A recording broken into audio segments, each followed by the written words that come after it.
Hi welcome to my channel. నా ఛానల్ని subscribe చేసుకున్న వాళ్ళందరికీ థ్యాంక్ యూ సో మచ్ అండి.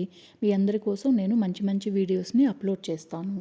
ఈరోజు మీ అందరికీ మా డ్రాగన్ ఫ్రూట్ గురించి చెప్దామనుకుంటున్నాను. నేను డ్రాగన్ ఫ్రూట్ వేసుకున్న కుండీలో కిచెన్ వేస్ట్ అంతా వేసి ఇలా మట్టితో ఫిల్ చేసుకున్నాను. డ్రాగన్ ఫ్రూట్ కోసమే కాదండి, ఏ చెట్టుకైనా అలా కిచెన్ వేస్ట్ వేసి అలా మట్టితో ఫిల్ చేయడం వల్ల చెట్టు చాలా హెల్దీగా పెరుగుతుంది. మేమైతే ఫస్ట్ మిడిల్లో ఉన్న పెద్ద డ్రాగన్ ఫ్రూట్ ప్లాంట్ మాత్రమే వేసాము. ఆ చిన్న చిన్నవన్నీ 3 మంత్స్కి వచ్చేసినాయి అండి.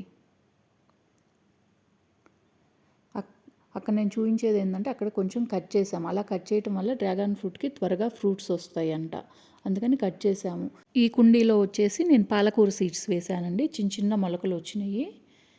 ఈ చిన్న ప్లాంట్ పక్కన రెడ్ కలర్లో ఉంది కదండి, అది వచ్చి నేను అవకాడో సీడ్ వేస్తే ఆ చెట్టు వచ్చేసింది. మా